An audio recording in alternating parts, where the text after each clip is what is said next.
السلام عليكم ورحمة الله تعالى وبركاته. مرحبا بكم معايا في كويزين فاتي. كنتمنى هذا الفيديو يلقاكم في صحة جيدة وفي احسن الاحوال.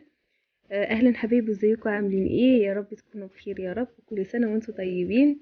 اليوم راح تشوفوا معايا كيكة الكراميل. كتجي زوينة بزاف وكتجي مذاق خيالي لعشاق الكراميل. هذه احسن وصفة، كتجي زوينة بزاف وسهلة في متناول الجميع. كيف ما كتشوفوا معايا هنايا 3 ديال الطبقات. الطبقه الاولى ديال الكيك، الثانيه ديال الكريمه، والثالثه ديال الكراميل.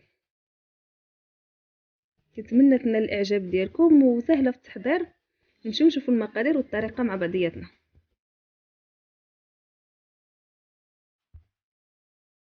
في المقادير غادي نحتاجو 5 د المعالق ديال الدقيق. هنايا غادي نعبرو بالمعلقه، يعني اي حاجه منها 5 د المعالق. عندنا 5 د المعالق ديال الزيت، كما كتشوفوا 4 كاس ديال الزيت. عندنا 5 ديال المعالق ديال الحليب، حتى هو 4 كاس. عندنا 5 د المعالق ديال السكر سنيده يكونوا ما عمرينش بزاف. عندنا بيضه وحده. عندنا 2 معالق ديال الكاكاو. عندنا هنا قهوه سريعه الذوبان معلقه صغيره. وهنا عندنا فاني وخماره. في واحد البول غادي نديرو بيضه وحده. هاد الكيك غادي نستعمل غير بيضه وحده، ما غاديش ندير جوج. ما بغيتوش يجي غليظ تجي طبقه سميكه، ما مش عايزاها تيجي كده طبقه سميكه بس تيجي.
الكيك فين غيطلع كنضيف عليه شويش ديال الدقيق باش الكيك ما يلصقش.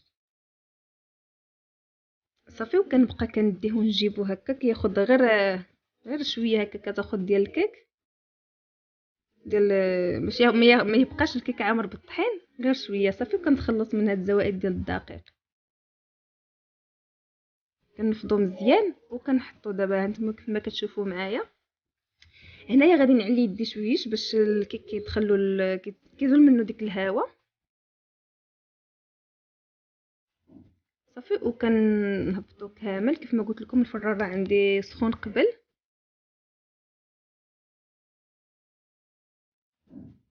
وكناخد الكيك هكا وكنسرحوه حتى كياخد الشكل ديال المول لتحت. صافي، كيف ما قلت لكم الكيك بياخد بس 20 دقيقه في الفرن. ما نخليهش ينشف كده، يكون يعني صافي كيطيب كنزولوه. كيف ما كتشوفوا معايا هو الكيك كيجي ما كيجيش يعني عالي من فوق، كيجي مستوي نيشان وكيجي خفيف.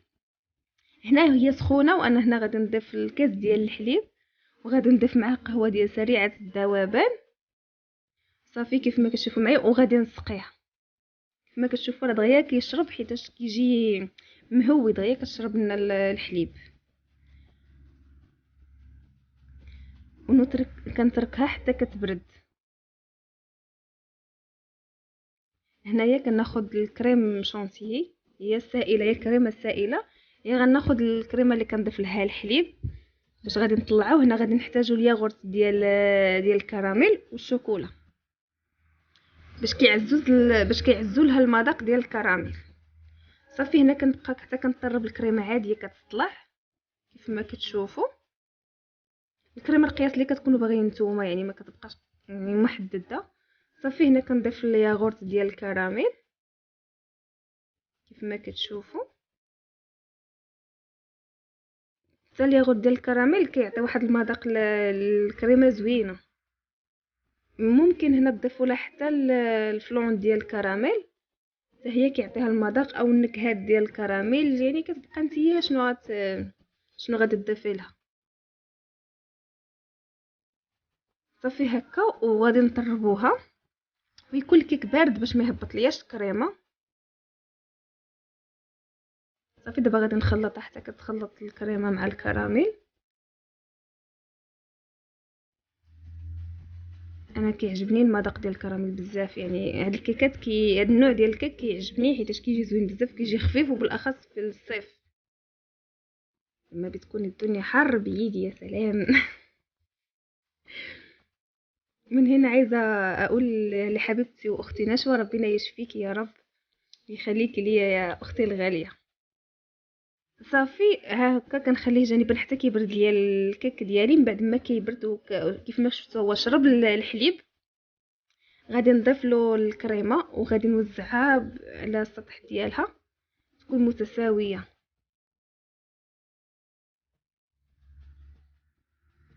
صافي كتبقاي كتوزعيها على هذا الشكل هذا وكتفينيها مزيان، يعني ما كتخليش جهه طالعه وجهه هواده، يعني كيجي السطح ديالها متساوي باش تجي الكريمه عليها نيشان. يعني لما نوزع الكريمه كده حتركم لكم كده لما نوزع الكريمه كده يكون السطح ديالها متساوي علشان ما يجيش كده